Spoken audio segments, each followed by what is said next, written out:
Hi everyone! Welcome back to Jackie's Picks. Today, I'm going to show you my current favorite civilization game, Tapestry.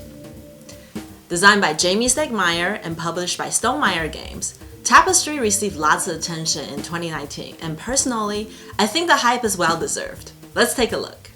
I've played lots of civilization games, and I tend to prefer the heavier ones like Terra Mystica over the lighter ones like Tiny Epic Kingdom because I tend to go with strategies that will pay off over time rather than short-term gains. These chunkier games takes a lot out of me because of the length and the amount of brain power they require. With Tapestry, its core mechanics are simple. Spend one or more resources to do one thing each round, but the complexity comes in form of tapestry cards, tech cards, and civilization abilities. Depending on these factors, players must figure out the best direction to take their civilization and be ready to switch gears at moment's notice based on their opponent's actions over 4 rounds. There are tons of variety and highly replayable. I've played Tapestry a few times now, and I feel like there are 5 basic approaches players could take while playing this game. Don't get me wrong, I know what you choose to do usually is dictated by the Tapestry card you drew. But in general, certain civilizations pair well with certain strategies. Number 1, focus on getting the buildings and landmarks to fill up the capital city maps. In Tapestry, players score points during the income phase for each completed rows and columns in their capital city. This will most likely be a good source of victory points for architects, since it's possible for them to score double with their civilization ability. Entertainers can potentially get up to 2 free buildings, and this would also help them fill in the capital faster while increasing their income.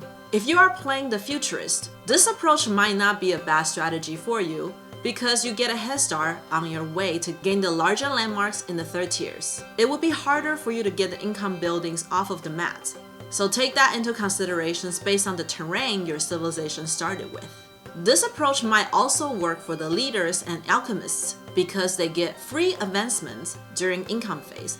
Just make sure you position yourself to snatch a landmark before you take income. Number 2, focus on the tech track. Another way to get points in Tapestry is through tech cards.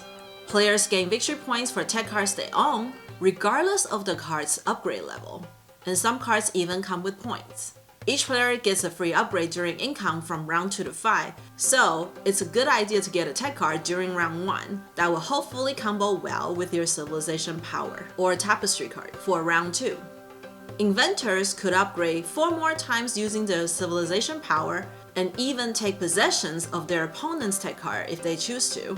The middle track on the Craftsman civilization mat also focus on tech, and that might help this civilization get the most out of their tech cards. Number 3, focus on exploring and conquering. Exploring in Tapestry gives you points for matching terrains and some kind of resource. These tiles can then be conquered and scored during income phase. You want to quickly go for the center tile and go up on the military track to score multipliers on territories you control. And by the way, if you're going to take this approach, you might as well try to get that Topple 2 Outpost achievement. But if you pick an opponent who has lots of tapestry cards in hand, beware of the trap card. This strategy is obligatory for the isolationists and the militants due to their civilization powers. It is also good for nomads because they can score big on this strategy. They can have more than 9 territories because they can use their income buildings or landmarks as control tokens. Historians will also benefit by going deep on the exploration actions because they could choose to gain extra food each round, which is the main resource for the exploration track. They will also have more choices on what territory tiles to keep for themselves and what to discard to activate their civilization ability. Number 4, focus on the science track. While players cannot score based on how far they've advanced on the science track directly, this approach can supplement other strategies nicely. If you are on tier 3 on the other tracks and tier 1 or 2 on the science track, it's a lot more cost efficient to advance on the science track and move up on the other tracks you desire. In tier 1 of science track, you don't gain the reward on the tracks you advance. It's still not too bad, especially for the chosen, to get an early lead on a couple of tracks and help push them to obtain the advancement completion achievement faster. It might also be good for the architects or the futurists too, if they are trying to skip 4 and get the landmarks to help them cover their capital city mats. Number 5. Focus on player civilization mats that score points. A few civilizations like the Merrymakers, Mystics, and the Craftsmen have their own unique ways to score points on their civilization mats. If I were playing the Merrymaker, I would personally choose to either try to maximize my 30 points on the right or go for removing that extra armory on the left. It is possible to score 40 points on the Mystique civilization mat.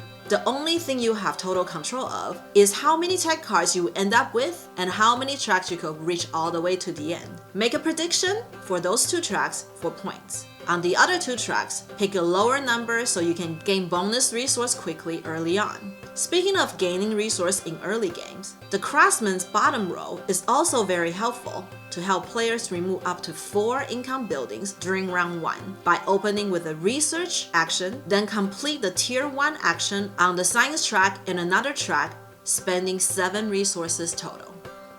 And here I'm showing you how it works.